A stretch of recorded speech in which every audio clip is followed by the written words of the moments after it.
Welcome back to Echo Ekoji, the podcast where we explore the Dharma, our Sangha, and the stories that make Ekoji Buddhist Temple such a special place. I'm Andrea Chapman. And I'm Joe Gochi.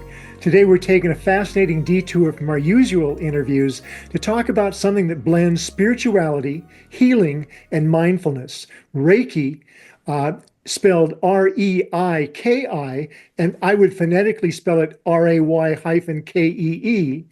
And we couldn't have a better guide for this discussion than Riki Malone, a longtime wellness practitioner and a member of our very own Ekoji Sangha. Riki has an incredible journey from his background in Eastern medicine to his practice of Reiki, which has deep roots in Buddhist traditions. He is here to share his knowledge, tell us about his upcoming Reiki workshop at Ekoji, and help us understand how Reiki can support our well-being in 2025 and beyond. That sounds great, Andrea. Let's dive in. Riki, let's start with your connection to Ekoji. How did you find your way to the temple, and what drew you to Jodo Shinshu Buddhism? So I first went to Ekoji at 2018 Obon. So that would have been July 2018. Yeah. And I did actually like that Jodo Shinshu was non-monastic. You've had quite a spiritual journey, moving from Theravada to Shin Buddhism. What led you to that transition, and how does it influence your approach to Reiki?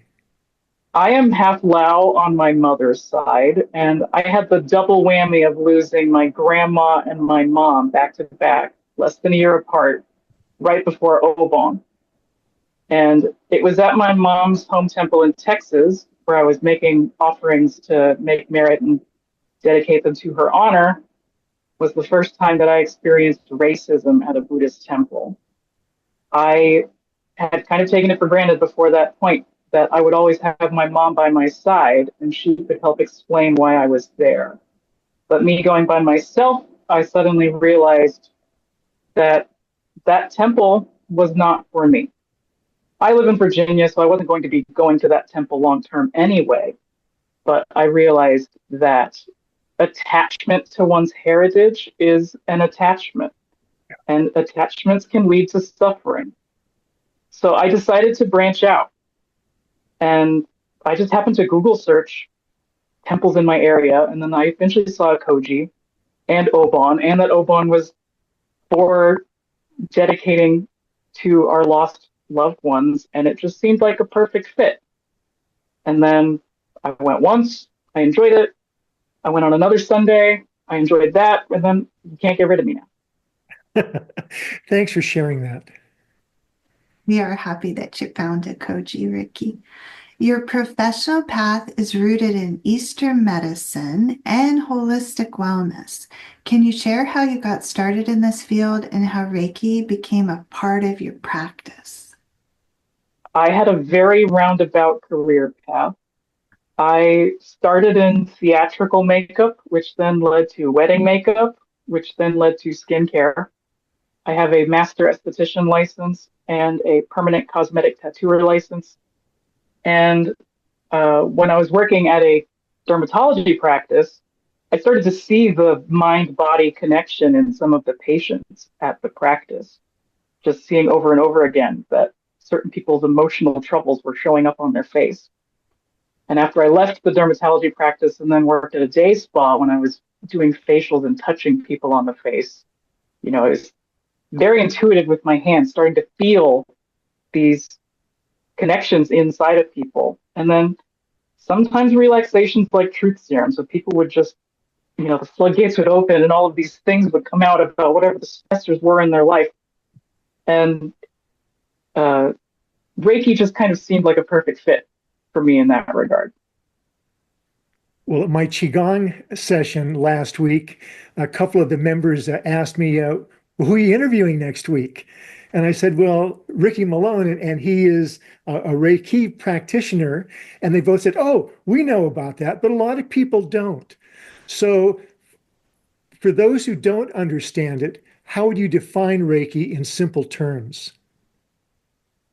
The translation of Reiki that you will see more often is universal life force energy, but that ignores the Ray part of the word Reiki. So Ki in Japanese is the same word as chi in Chinese. So there's your connection between Qigong and Reiki. Very good. But Rei, it can mean mysterious, spiritual, elegant, divine. It has several meanings just because Japanese is a language where written words have more than one meaning. Yeah.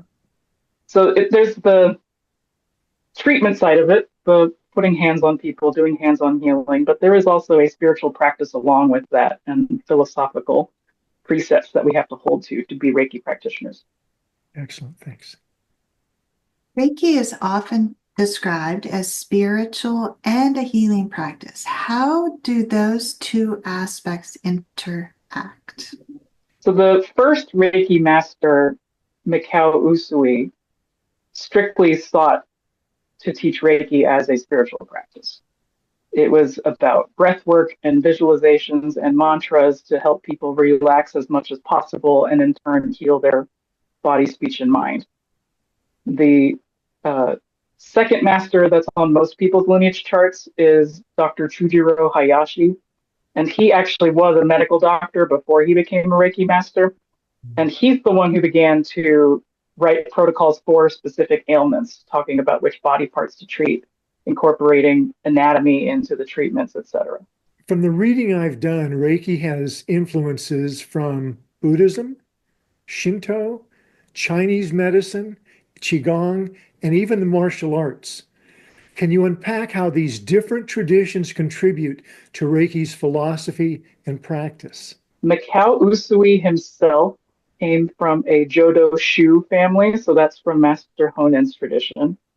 And he later ordained at a Tendai temple to practice esoteric Buddhism. So in Japanese, they call that Tendai Mikyo. It's the practices that are one-on-one with one teacher and one student. And the teacher begins to give the set of rituals for the student to learn one at a time. And there are initiations that go along with that. It's very regimented. And Reiki does incorporate that element of esoteric Buddhism into it, that the Reiju ceremony, the initiation to become a Reiki practitioner, its roots are very much in Tendai Buddhism. And people sometimes like to think Shinto and Buddhism are incompatible with each other because Shinto is an animist tradition, talking about the kami or the spirit that lives in all things. Whereas Buddhism, we have a Natman, we have no self. But the way that you reconcile those two is that the energy that gives you life, it's not yours. There is no self because it's in everything. So Reiki embraces those two aspects of the Shinto and Buddhism together. As far as the Qigong, that's the breath work, that's the visualizations, that's very straightforward. Martial arts is a little more complicated. In the Budo family of martial arts, that's Jiu-Jitsu, Judo, Aikido. There is a practice called Aiki, which means centering ki. It's using practice over and over again to be able to effortlessly redirect a person's center of gravity, deflect their attacks, etc. And then there is also the reverse, ki-ai, which is that "aya" sound that you hear like ninjas use. But Aiki, it is both a spiritual practice and a martial arts technique because you are becoming one with your opponent and your opponent's momentum to deflect that against yourself, against them. And Reiki, instead of using it to inflict damage, you are using it to calm the other person, to bring their energy in line with yours so that the two of you in that session can be one. Riki, you just mentioned Honen as somebody that obviously has great influence in Jodo Shinshu Buddhism. Is that a name you would have come across in your study of Reiki or something that you've picked up after coming to the temple? I definitely learned that at the temple. Yeah, I did not have a very steep knowledge in Japanese Buddhism when I started coming to Ekoji. Riki, what are the 5 Reiki precepts and how do they guide both the healer and the person receiving Reiki? The 5 Reiki precepts are called the Gokai in Japanese. It starts with just for today, do not worry, do not anger, always be grateful, do your work honestly or practice diligently, and be kind to others. There are some other translations, but those are the ones that I like. It's a ritual that we do twice a day. Recite all 5 precepts morning and night 3 times each. I love that. Will you repeat them just one more time? Just for today, do not worry, do not anger, always be grateful, practice diligently, and be kind to others. Beautiful. Buddhists will definitely connect to those precepts. It's very clear to a Buddhist that those are Buddhist precepts too. Yeah. Can you briefly discuss some of the different styles of Reiki and how they came about? So the traditional Japanese style of Reiki is it's very regimented. There's a series of initiations and exercises that a practitioner is supposed to do before every single treatment. And the original groups from Usui Reiki, they were very insular. So for a good almost 50 years, there was a period where the Reiki in the United States and Reiki in Japan didn't even know that each other existed. The Western lineage of Reiki comes from Hawayo Takata. She was a Jodo Shinshu Buddhist from Hawaii. And after her husband died, she had a stomach ailment and went to Japan directly to receive Reiki from Dr. Hayashi. And eventually she decided to train under Dr. Hayashi, and with his permission, she came back to Hawaii and started to teach Western students Reiki. So initially it was just the Japanese Jodo Shinshu community that she was teaching Reiki to. But by the 70s and 80s, the majority of her students were Americans and Europeans and other Westerners. The two styles have diverged a little bit. Western Reiki, you're going to hear a lot more vocabulary of spirit guides and auras, and the Japanese system is much more simple. My own personal style of Reiki, it's kind of it's in between, but it is closer to the Japanese style. What does a typical Reiki session look like, and what should someone expect if they've never experienced it before? Most Reiki practitioners will start with a very brief consult talking about what brings you in for the day, or at the very least having that filled out on a sheet of paper first. Then the recipient will either sit in a chair or lie down on a bed or the floor. In Japan, this would traditionally be done on the floor. Usually in the West, we do it on a massage table. Then the recipient will keep their eyes closed for most of the service. The Reiki practitioner will draw a set of symbols. Depending on their level of Reiki, it'll be different hand symbols. Then they will place their hands in gasho, express gratitude towards the universe or their spirit guides for giving them the opportunity to perform Reiki today. And then they begin to put their hands on the client. Reiki is always performed from the head down. Some Reiki positions are going to be directly on the person's body or face, and other ones are going to be slightly off. That is also a difference between Japan and the West. The Western Reiki is more likely to do the hands slightly off of the person's body instead of always touching.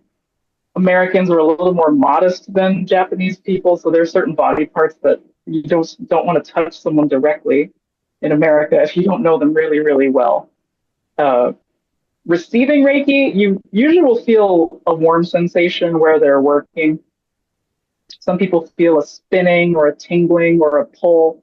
I've had it go both ways. I think when I've received Reiki, I usually do feel a warmth, but there have been times where I have felt an actual tug, especially doing distance Reiki where the people aren't even in the same room. That's usually when I feel it as a tug.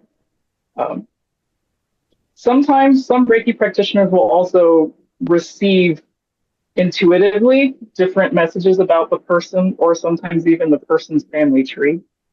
But it is kind of, I personally will leave it up to the client if they want to hear that sort of a thing, because if someone's coming purely from a medical standpoint, I don't really want to go into the spirituality talk with them after. I'll just let them lie down and relax.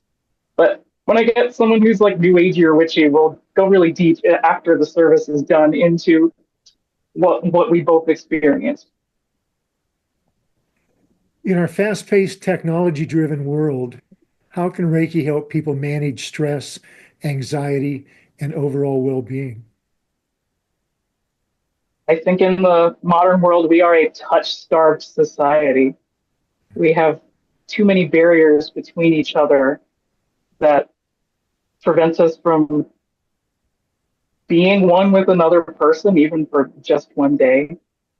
And also, there's so many people in modern life who have a disconnect between who they are and what they do. Reiki does also help people get back in touch with their true self. You want your life to be in alignment with who you are as a person. And because of so many factors in the modern world, and I'm including Japan when I say this, like a lot of us have become a little too focused on our external appearances, how we look, what job we have, what car we drive, what clothes we wear. And Reiki dispels all of that. It is just get in touch with your inner self, your true self. From a Buddhist standpoint, that would be emptiness. From a Shinto standpoint, it would be kami. So it doesn't really matter what spiritual or religious framework you come from. Thank you. But we all do need to get back in touch with who we are. Reiki is often associated with hands-on healing, but there are also self-treatment methods. Can you describe one that people can try at home? In the Japanese system of Reiki, they follow the three tanden or dantian from Chinese medicine. So there is a center directly underneath your navel. That's the lower tanden or the hara in Japanese. The middle tanden will be right at the heart. And then the third one is the third eye or on your forehead, slightly above your eyes. So a very simple Reiki technique would be you place one hand directly beneath your belly button. Place the other hand horizontally against your chest. And as you breathe in, you want to feel the expansion in all three of those points, including the third eye.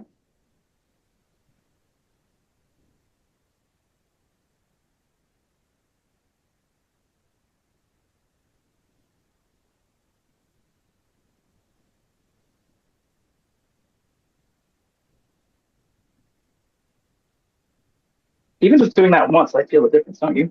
Yeah, thank you very much. So, Riki, you've mentioned Gassho meditation as part of the Reiki practice. What is it, and how does it support healing? So the first treatment method or meditation technique that you learn in Reiki from the very beginning is the Gassho meditation. So Jodo Shinshu Buddhist, this gesture is very familiar. So every meditation technique is going to have a different anchor point, right? It might be your breath, it might be some sort of visualization in your mind's eye. The Gassho meditation, you're just focusing on that sensation between your two hands. And for Japanese people, they can also philosophically think about what does Gassho mean. It can mean gratitude, it can mean peace, it can mean the union of opposites.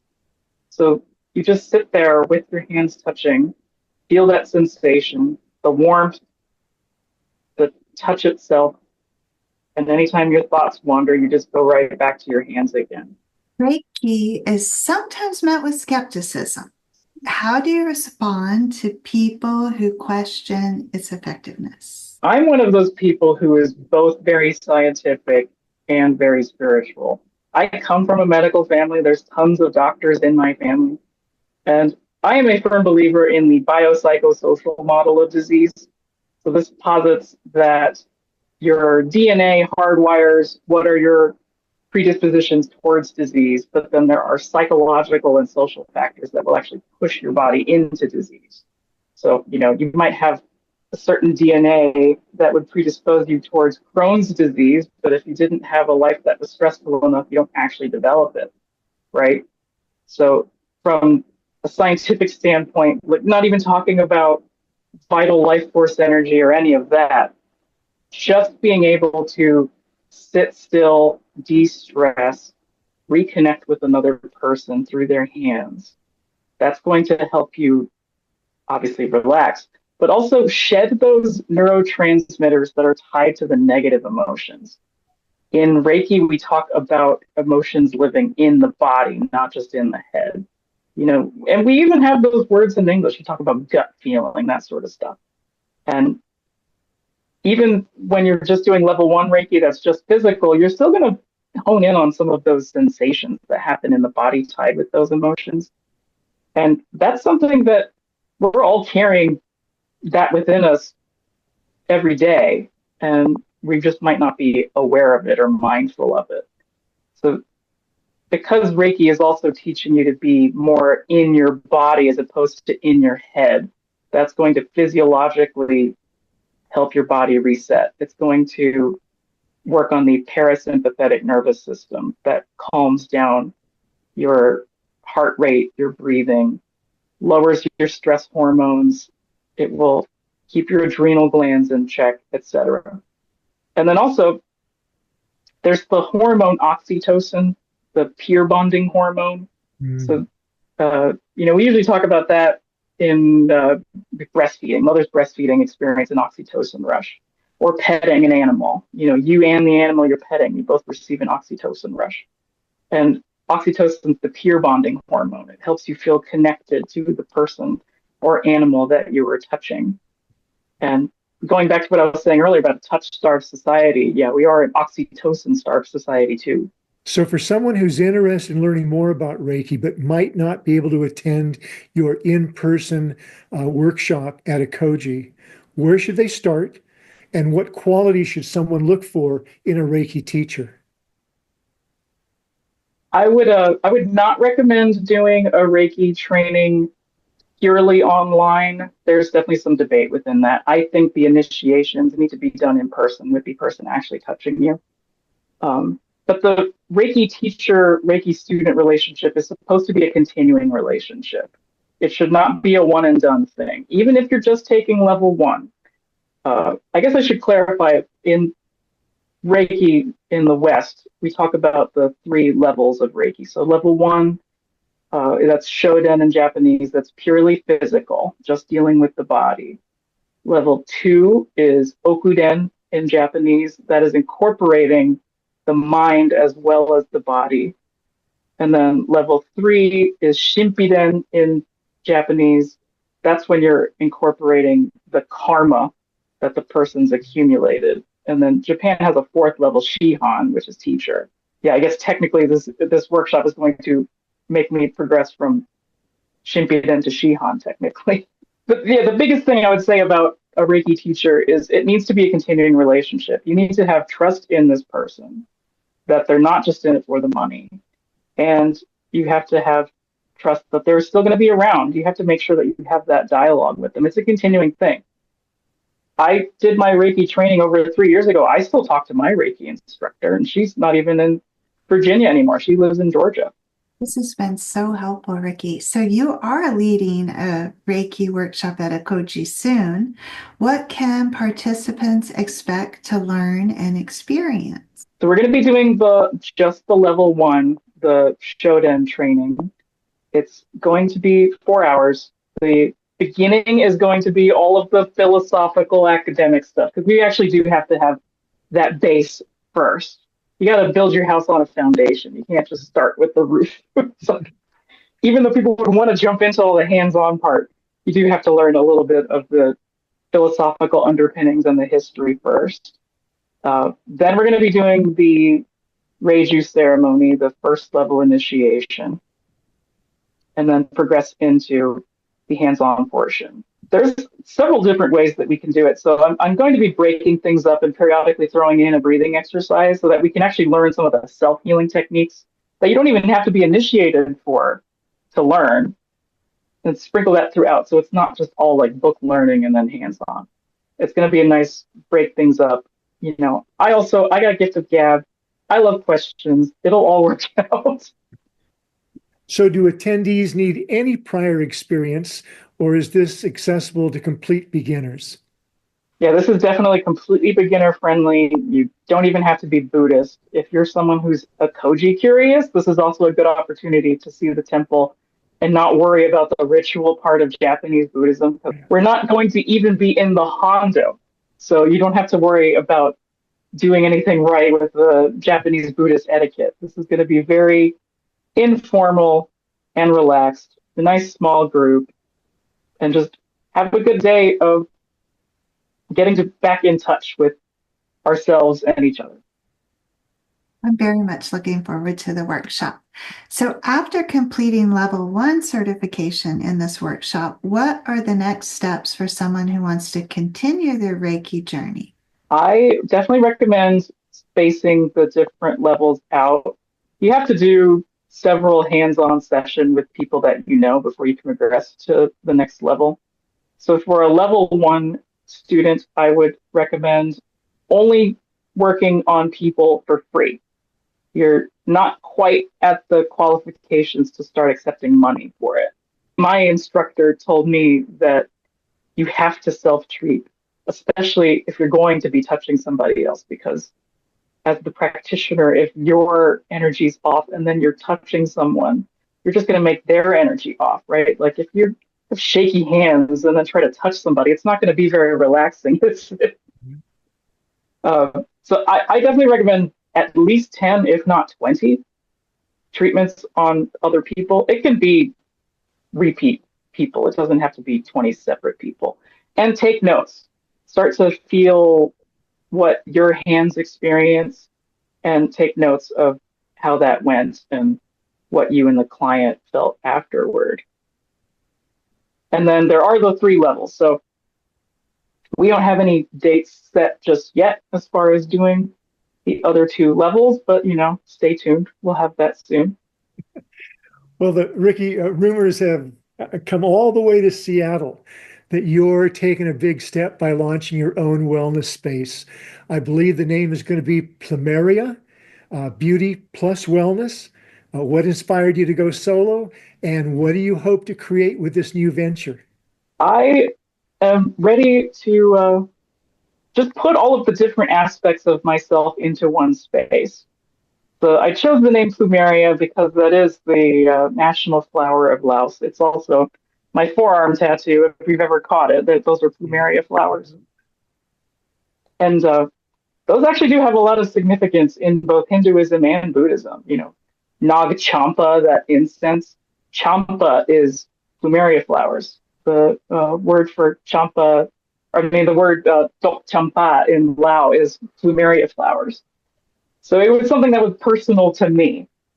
And even though I've been working in the beauty space, in skincare, lashes, brows, that sort of a thing, I was always having those moments with clients where, we were working on something deeper, much deeper than skin deep, pun intended. So I want to incorporate all of the different sides of myself into one space. That's going to include Reiki. That might even be some Oracle work. I also want to draw a little bit from some of my own Lao heritage. We have the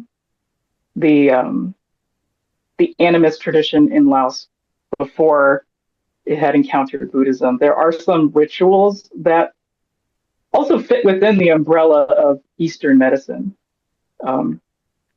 In the Lao animist tradition, the Lao folk religion, we have the 32 spiritual organs. These come from the Pali Canon. And as we go through trauma in our lives, we quite literally and figuratively lose parts of ourselves. So there is a Lao spiritual ceremony called the Basi ceremony. And I want to actually offer that towards people in the community. Anyone who feels like they have lost a part of themselves, just to call that back into themselves. It has both a Buddhist origin and a non-Buddhist origin. But yeah, I'm just at this point where, I'm unapologetically me. I don't want to have to ask permission anymore to change up anything. And it's just ready to take charge of my own life. My own spiritual work, whether that's Buddhism or Reiki, it's kind of pointed out to me the parts of myself that I needed to work on. my own negative self-talk telling me that I can't do it, I'm not ready. And I've just started to realize, I was holding on to that. That's an attachment. It's time to let that go. And once I freed myself of that, then I was just like, you know what? Let's just jump in full force. How do you see Reiki evolving in the future, especially in the US? Do you think it will gain more recognition in the mainstream healthcare? I'm kind of of two minds on this one, actually. In Thailand, they have the traditional Thai medicine, and the government decided to regulate it and have certifications and trainings and standardization. And on the one hand, I completely understand, especially if you're talking from a safety standpoint.